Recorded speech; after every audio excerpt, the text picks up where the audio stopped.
Nous sommes au studio de Radio Vatican, Vatican News. Nous recevons aujourd'hui une grande hôte qui nous vient de la République démocratique du Congo. Elle vient de rencontrer sa sainteté le pape François. Avant toute chose, nous allons accorder la parole à notre hôte pour qu'elle puisse se présenter. Vous avez la parole. Merci beaucoup. Je me nomme Fifi Masuka Saini, Marie-Thérèse. C'est mon nom de baptême. Et je suis la gouverneure de la province du Lualaba, dans le sud de la RDC, avec comme chef-lieu la ville de Kolwezi, et on l'appelle aussi la capitale mondiale du cobalt. Voilà, vous êtes Madame Fifi Masuka, comme vous venez de le dire, gouverneur de la province du Lualaba, mais vous vous trouvez actuellement à Rome. Vous avez été reçu en audience par le pape François. Tout d'abord, quelles sont vos impressions après avoir rencontré le Saint-Père ? Pour une chrétienne que je suis, d'abord, je dirais c'est une grâce que mes pieds puissent fouler la terre sainte pour nous les catholiques. Une grâce qui me permet en ce moment de dire un grand merci à sa sainteté le pape qui a permis en peu de temps d'accepter de me recevoir en tant que chrétienne, en tant que cette fille qui a grandi dans la pauvreté, mais que Dieu a relevée. C'est une grâce pour toute ma famille, une grâce pour la province du Lualaba en particulier, et une grâce pour la République démocratique du Congo. Encore une fois, au nom de toute la population, j'ai dit merci pour ces temps qu'il a pu consacrer pour nous. Merci, vous êtes notamment réputée comme une laïque engagée dans l'Église et même dans la société, avec une grande dévotion à la Vierge Marie. Votre foi vous a conduit à construire notamment des grottes mariales. Vous avez participé à la réhabilitation de plusieurs églises également et de plusieurs autres structures de l'Église. Qu'est-ce qui motive autant votre foi à faire toutes ces actions ? C'est ma manière à moi de pouvoir dire merci. Merci à mon Dieu, le Dieu qui m'a sorti vraiment de la poussière pour faire de moi cette femme que je suis aujourd'hui. C'est ma façon pour moi de pouvoir aussi montrer à ceux qui ne croient pas, de croire que Dieu peut faire, que quand on a la foi, on peut même déplacer les montagnes. C'est la Bible qui dit, même avec une petite foi, vous pouvez faire beaucoup. Donc la raison pour moi est de montrer aux yeux du monde que l'Éternel Dieu, la Sainte Vierge Marie, que je suivais depuis toute petite, a fait de miracles dans ma vie. Comment dire merci? Ce n'est qu'avec le peu de moyens que j'ai pu avoir, c'est de construire de grottes, c'est réhabiliter les églises. Pourquoi pas en construire là où il n'y en avait pas, pour que ceux qui ne les connaissent pas puissent le connaître, ceux qui ne l'aiment pas puissent aimer Dieu de plus que moi. Voilà la raison de toutes ces réalisations. Et vous êtes également réputé pour vos actions à caractère caritatif, philanthropique et humanitaire. Ceux qui vous connaissent soulignent votre sensibilité envers les pauvres, les vulnérables, la promotion de la femme et l'éducation de la jeune fille. Et à ce sujet, quelle est votre motivation de fond ? Tout d'abord, en tant que femme, je ne peux qu'être un exemple pour les autres jeunes filles, pour les petites filles, pour même toutes les femmes. Pourquoi pas? Aujourd'hui, je crois que la foi catholique, ma foi chrétienne, me pousse à faire mieux, à aller vers ceux qui n'en ont pas, parce que je viens de ceux qui n'en ont pas, à pouvoir aider ceux qui sont dans le besoin. C'est ça, même la doctrine de la foi catholique, c'est de venir en aide à ceux qui n'en ont pas. Il est possible d'aider même avec le peu qu'on a. Mais dans mon cas aujourd'hui, l'Éternel a fait de moi cette gouverneure. J'ai la possibilité de pouvoir créer, de pouvoir construire, de pouvoir aider. Donc, je ne peux que faire ce que Dieu a fait pour moi. Je suis très sensible à ceux qui sont dans la vulnérabilité. Ces gens-là n'ont personne. Si chacun de nous peut faire quelque chose, je crois que nous pouvons changer le monde. Je crois que nous pouvons donner du sourire à ceux qui n'en ont pas. Les jeunes filles, dans les cas de ma province, là-bas, il y en a beaucoup qui sont dans les mines. Nous faisons ce que nous pouvons en tant qu'autorité pour les sortir dans les mines, mais beaucoup plus, je l'ai fait avec l'aide de certaines religieuses, de certaines fondations qui me permettent de pouvoir construire des orphelinats, construire les hospices de vieillards, construire les écoles afin que toutes ces jeunes filles puissent avoir une très bonne éducation et pourquoi pas demain, elles peuvent me remplacer.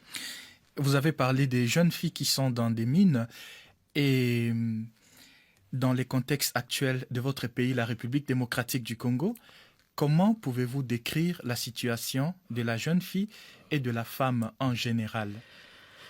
Il n'y a pas que les mines aujourd'hui, là où se trouvent les jeunes filles en République démocratique du Congo. Nous sommes sans ignorer que la République démocratique du Congo est attaquée. Notre pays est en guerre et nous connaissons qui aujourd'hui est derrière tous ceux qui sont en train de vouloir déstabiliser la République démocratique du Congo. Il y a des rebelles, il y a des pays que nous connaissons, nous tous. Nous savons que le Rwanda est derrière tout ça, mais nous pensons aussi à toutes ces jeunes filles qui fuient la guerre à longueur de journée, qui sont sur la route, violées, tuées. D'autres sont tuées parce que seulement par moment elles portent le chapelet, parce que par moment seulement elles citent les noms de Jésus-Christ. Donc toutes ces filles-là sont des filles aussi vulnérables et que nous prions pour ces filles-là. Nous allons aussi par moment vers ces enfants, ces jeunes filles qui sont en proie à la guerre. Mais aussi, il y a beaucoup de jeunes filles qui sont aussi violées dans les mines, non seulement les mines de Lualaba, mais les mines de partout dans le monde, mais spécialement en RDC. Raison pour laquelle nous nous mettons avec certaines ONG, avec certaines autorités pour pouvoir tant soit peu, retirer les enfants, retirer les jeunes filles dans les mines, leur donner les possibilités ou les opportunités de pouvoir changer de vie, pas seulement aller à l'université, mais par des formations qui leur donnent aussi le sens à la vie. Donc nous sommes derrière toutes ces filles et nous n'allons pas arrêter. Oui, vous n'allez pas arrêter et concernant surtout l'éducation, la promotion, qu'est-ce que le pays doit faire pour améliorer la situation de la jeune fille dans le Lualaba, mais aussi dans l'Est où il y a la guerre, mais également dans l'Ouest et dans le Nord, partout où, en tout cas, la situation de la jeune fille, de la femme est à déplorer? Nous encourageons tout d'abord tous ces projets qui sont en train de se faire tant soit peu. Nous pensons à ce grand projet de 145 territoires, les développements par la base. Nous avons vu quelques écoles qui ont été construites dans des conditions très difficiles à cause de nos routes qui sont dans des lieux beaucoup plus reculés. Mais nous saluons aussi aujourd'hui parce que hier, nous avons commencé ces grands projets de développement à la base de 145 territoires. Il y a eu des erreurs et ces erreurs sont en train d'être corrigées. Le gouvernement a commencer par aujourd'hui à réhabiliter les routes pour pouvoir aller vers les centres les plus reculés, nos villages, pour construire les écoles. Non seulement au niveau de tout le gouvernement, mais nous avons aussi les gouvernements provinciaux, notre gouvernement provincial dans le Lualaba, construit aujourd'hui les écoles dans les fins fonds de Lualaba. Des grandes écoles, des petites écoles, les centres de santé, parce qu'on ne peut pas aussi aller à l'école si on est dans des conditions sanitaires qui ne sont pas bonnes. Donc, à nous, le gouvernement provincial du Lualaba, nous sommes dans les développements. Je crois qu'aujourd'hui, le grand village qui était hier la province du Lualaba, les territoires, avec l'avènement de 26 provinces. Aujourd'hui, nous avons une province qui est en plein développement, il y a des sous-sols très bien garnis par la bénédiction divine, mais que la population a été pauvre. Mais comme nous le disons, il faut commencer quelque part et nous avons commencé les développements de la province du Lualaba qui, demain, changera la vie de toute la population. C'est ça, les débuts des développements. Quels sont les points marquants qui qui concerne ce développement de la province du Lualaba, que vous avez commencé, les structures que vous avez déjà mises en place, ce que vous avez déjà construit. Pouvez-vous nous donner quelques exemples? Nous avons commencé par les routes, parce que sans route, il n'y a pas le développement. Nous pensons qu'aujourd'hui, nous sommes allés à au-delà de 150 kilomètres en asphaltage. Nous sommes au-delà de plus de 3000 kilomètres en terre battue. Ce sont des exemples. Nous sommes en train de relier nos 5 territoires par des routes ou autoroutes. Aujourd'hui, nous parlons par exemple de le corridor de Lobito, qui doit prendre les rails par l'international. Mais nous, en province, nous sommes en train de prendre le Lobito par la route qui relie pratiquement 4 territoires. La province du Lualaba est subdivisée en 5 territoires, mais pour aller vers le Lobito, vous passez par 4 territoires. Et la route est un grand chantier. Quand vous arrivez au Lualaba, les chantiers se sont ouverts partout. L'aéroport international de Lualaba qui sera inauguré d'ici le mois de juin, qui aujourd'hui, si vous voulez venir demain, quand vous viendrez au Lualaba, vous n'avez pas à passer par Lubumbashi ou par Kinshasa. Il y aura des vols internationaux directs qui vont descendre sur la ville de Kolwezi. L'aérogare est totalement terminée. Nous sommes en train de réhabiliter la piste, la tour de contrôle, construire par réhabiliter, tour de contrôle, caserne de pompiers. En ce qui concerne les bâtiments, le gouvernorat est totalement construit. Le deuxième gouvernorat, l'Assemblée provinciale, nous citons la direction des recettes. Nous avons pratiquement beaucoup de bureaux de l'administration qui sont en train d'être construits et même d'autres sont terminés. Nous passons sur le point de l'éducation. Dans tous les 5 territoires, nous sommes en train de terminer les constructions des écoles, grandes écoles, nous pouvons dire les grandes écoles modernes dans les territoires. Sans oublier l'université. L'université de Kolwezi est en train de s'habiller d'une nouvelle robe qui va accueillir plus de 3000 étudiants, hommes, cliniques universitaires, ainsi que les auditoires modernes sont en train d'être construits. Nous pensons, en fin de l'année, nous pouvons avoir notre université. Les chantiers dans la province du Lualaba sont à plus de 150 chantiers. Ils sont en train d'être terminés. Le premier lot va être inauguré au mois de février. Le deuxième lot sera inauguré au mois de juin et nous continuons jusqu'en fin mandat. Toutes ces constructions ont été commencées il y a seulement 3 ans et quand vous y venez, il y a de nouvelles cités qui se créent. Je crois qu'il y a un bon vent. Il y a beaucoup de réalisations. Beaucoup de réalisations. Et retournons un peu sur la situation de la jeune fille. Vous êtes également engagé dans la Fondation Pape François pour l'Afrique. Qu'en est-il de votre engagement dans cette fondation, de votre contribution? En tout cas, ma contribution, à chaque fois le besoin se présente, nous ne manquerons pas parce que cette fondation touche beaucoup plus ceux qui sont vulnérables. Et comme vous l'avez dit, c'est un point chez moi qui est beaucoup plus important qu'en ce qui concerne ceux qui sont vulnérables. Donc, la province du Lualaba, moi personnellement, en tant que chrétienne, je soutiens totalement la fondation Pape François qui a ses bureaux au niveau de Kinshasa et dont j'ai demandé à Saint-Pape si on pouvait ouvrir le bureau, une extension au niveau de Lualaba parce que là-bas aussi, nous avons besoin de construire, nous avons besoin d'aider la fondation qui peut aller vers le plus vulnérable pour l'éducation de la jeune fille. Donc nous sommes très proches avec la fondation et nous croyons en la fondation, dans toutes les œuvres qu'ils sont en train de faire et nous sommes aussi parmi ceux qui aident la fondation. Parmi ceux qui aident, maintenant une question vraiment personnelle qui vous concerne.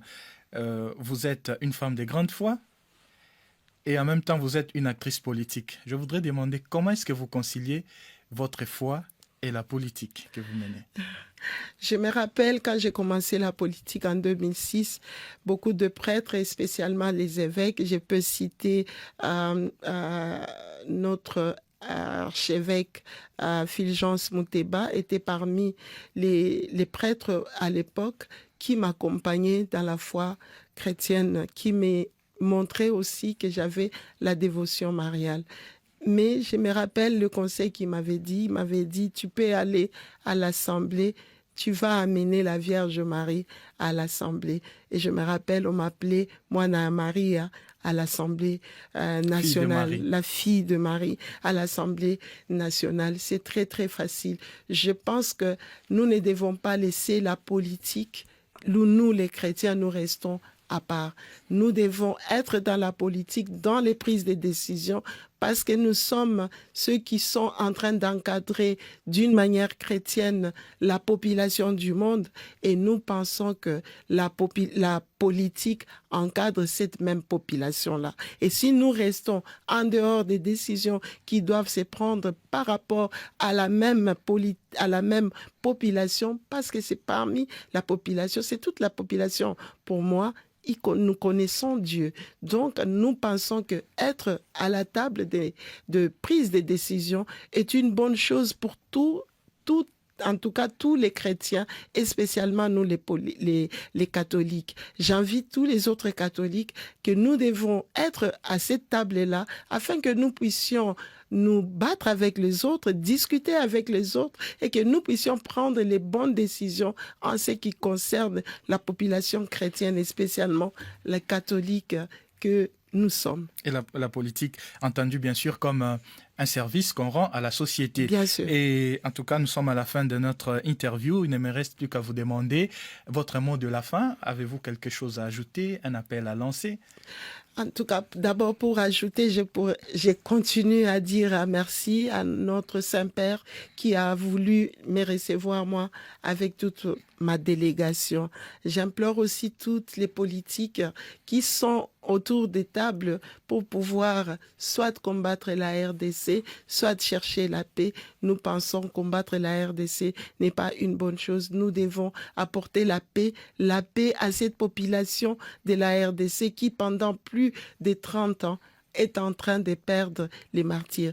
Aujourd'hui, nous sommes en train de célébrer la journée des martyrs en RDC, mais les martyrs continuent jusqu'à cet instant où je vous parle. Il y a ceux qui sont en train de mourir. Donc, nous appelons à la paix en RDC. Pour toutes les personnes de bonne foi, ceux qui peuvent prier pour la RDC, je leur demande de prier en union de prière pour cette paix-là. Et je demande à certaines personnes, toutes les personnes de bonne foi, qui peuvent aussi intervenir dans des fondations telles que la fondation de Pape François, de pouvoir intervenir afin que nous puissions toucher les plus vulnérables, de nous accompagner par le conseil, par les prières, afin que nous puissions réellement construire la RDC.